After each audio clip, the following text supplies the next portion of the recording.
Welcome back to One Comic Book a Day, where we're covering Action Comics 183, The Perfect Plot to Kill Superman. A title I have at least two problems with, if not more. Specifically, the perfect and kill Superman parts of that title. Luthor is back, and Luthor is bringing an intriguing concept for us this time around. He hasn't exactly been on his A game as much as he used to be, but he's definitely bringing some ideas here, and I appreciate that. You see, he begins the story by telling us that a flattened bullet, a bullet used against Superman, one of the most iconic and now kind of repetitive in the Golden Age images of bullets just kind of bouncing off of him, is going to kill Superman. Okay, you've got my attention, Luthor.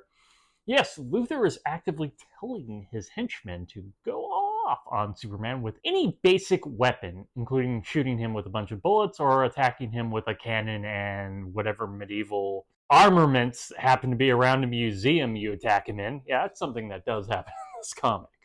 You see, what Luthor has figured out is that anything that comes in impact, or I guess touches Superman, he doesn't go into great detail about it, and this whole idea is a little troubling, becomes radioactive with a tiny bit of kryptonite.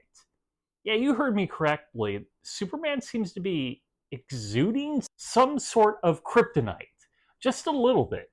Though, if you say come in contact with Superman, shake his hand every day, maybe he touches you in some way, that comes off way creepier than I meant it. But, like, say he pats someone on the shoulder or hugs them every day, is he releasing a little bit of kryptonite onto them every time? Like, is Lois and Jimmy slightly radioactive with kryptonite? Even worse, I feel like it's a not great idea to establish that Superman is apparently exuding the energy that it weakens him. Why isn't this hurting him in some way every day? It's just an odd choice, but it's kind of what they needed to do to get somewhat of a fun idea, or the intriguing idea of, well, Luthor is going to collect a whole bunch of bullets shot at Superman. That's what he does. He's collecting all this to make a super weapon of kryptonite. And by super weapon, I mean kind of a shell that releases kryptonite gas. The shell may have been kryptonite too. What is compelling and what I really like about when this happens is Superman knows this is happening. He actually just recently figured it out.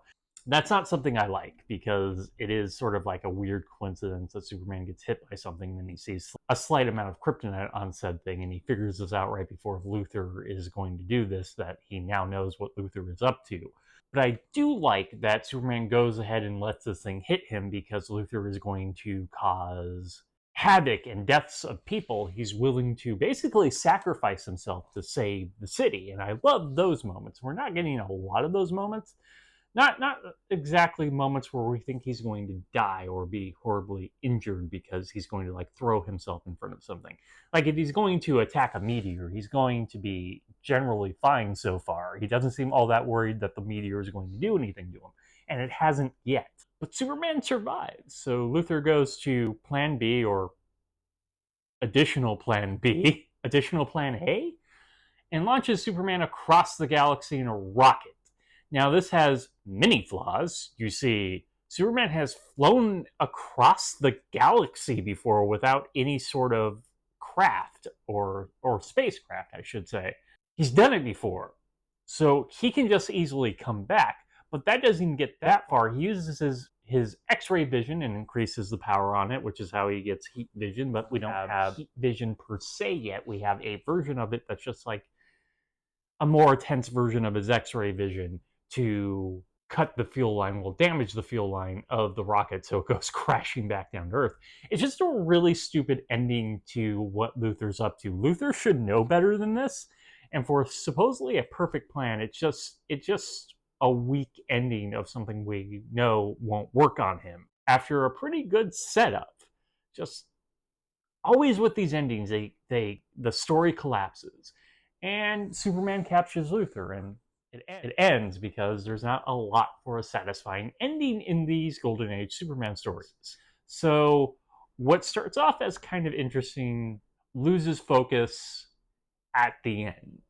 For what is I'm going to say a story I'm in the middle of that I find intriguing, which I've used way too often, but I do find it compelling how it begins, and it utterly falls apart by the end, which I feel like is a criticism I give a lot of these Golden Age stories. Okay, that is it from Action Comics 183, The Perfect Plot to Kill Superman. If you enjoyed this video, please like and subscribe, hit the bell icon to get notification when a new video is up. I do this Monday through Friday, but Fridays is Bat Friday, where I cover a Batman story and either Detective Comics or Batman.